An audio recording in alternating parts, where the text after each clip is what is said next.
नमस्ते, राम राम जी।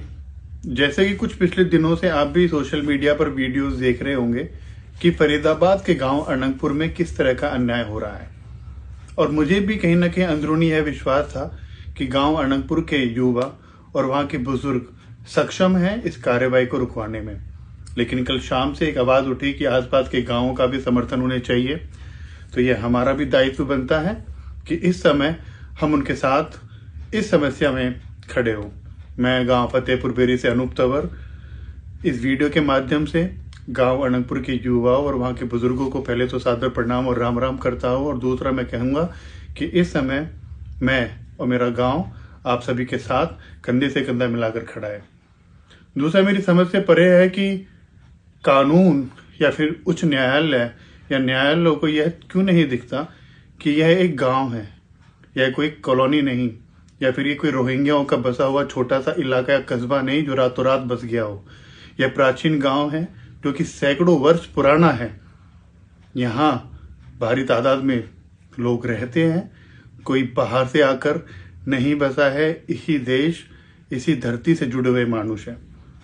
लेकिन फिर भी रातों रात कोई कानून पारित हो जाता है, क्योंकि यह सभी को पता है कि वन विभाग का कानून और ये गांव उससे कहीं सैकड़ों वर्ष पहले बसा हुआ है। लेकिन फिर भी समझ से परे है कि क्यों कहते हैं ना कि कानून की आंखों पे पट्टियां बंधी हुई है, लेकिन आजकल वो तराजू में भी मुझे लगता है सही और गलत का फैसला नहीं हो पा रहा है। तो यहाँ कानून को पट्टी खोलकर एक बार देखना पड़ेगा कि यह गांव, इस गांव का क्या इतिहास है, और उसके बाद यहाँ पर कोई कार्रवाई हो। दूसरा, यह अगर आप सभी ग्रामवासी, मैं सिर्फ अनंगपुर के लिए नहीं, मैं और बाकी गांवों के जितने भी युवा मेरे इस वीडियो को देख रहे हैं, चाहे वो दिल्ली के हो, नोएडा से हो, हरियाणा से हो या राजस्थान से हो, यह कार्रवाई अगर इस गांव पे हो रही है जो कि इतना पुराना है, तो यह कार्रवाई आपके घर और आपके गांव में भी हो सकती है। क्योंकि आप सब यह चित्र जानते हो कि लाल डोरा की भूमि में किसी भी गांव के 15 से 10 घर ही आते हैं। बाकी घर, या मेरा घर भी आप लगा लो, मेरे गांव में भी आप लगा लो, कि अधिकतर मकान, 80% से ज्यादा मकान खेतों पर बने हैं, ग्रीन एग्रीकल्चर की भूमि पर बने हैं, ग्रीन लैंड पर बने हैं। तो ये कार्रवाई उन गांवों में भी, उन घरों पे भी हो सकती है कभी भी। लेकिन कानून और न्यायालय के सोचना पड़ेगा कि जनसंख्या बढ़ रही है, गांवों में तादाद बढ़ रही है। जब वो आइडिया लगा लेते हैं हर इलेक्शन में कि किस गांव में कितनी वोटर्स है, कितनी आईडीज है, तो उनको अच्छे से पता है कि इस गांव में भी कितने लोग रहते हैं। और जब उन्हें पता है कि गांव में इतने लोग रह रहे हैं, तो फिर वो इस तरह की कार्रवाई वहां नहीं कर सकते। दूसरा, अगर मैं अनंगपुर से हटकर आपके सामने एक दो चीजें और रखूं, तो कानून को थोड़ा सा स्वयं सोचना पड़ेगा।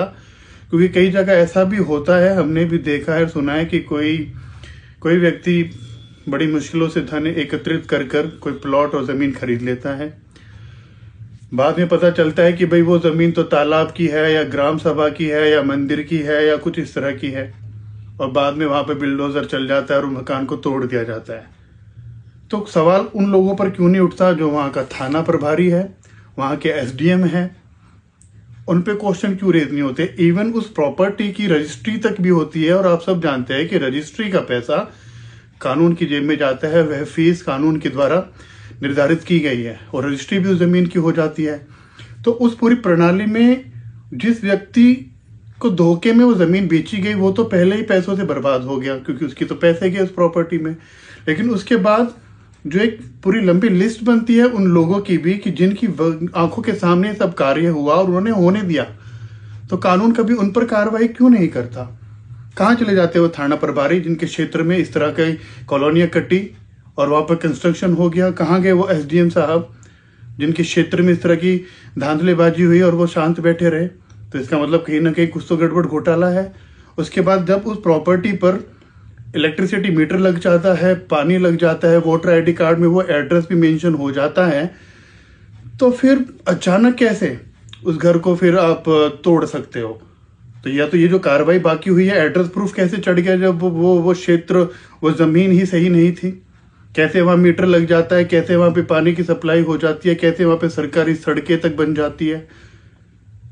और अगर वो उस गरीब व्यक्ति ने जिसने बड़ी मुश्किलों से वो पैसे जोड़कर वो जमीन खरीदी, अगर वो गलत है तो बाकी के 4-5 लोग कैसे सही हो गए?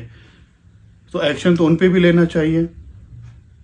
तो मैं तो बस एक वीडियो के माध्यम से गुजारिश ही कर सकता हूं कि यहाँ पर आवश्यकता है कानून को भी अपनी तरफ देखने की, कहाँ सही है और कहाँ गलत है।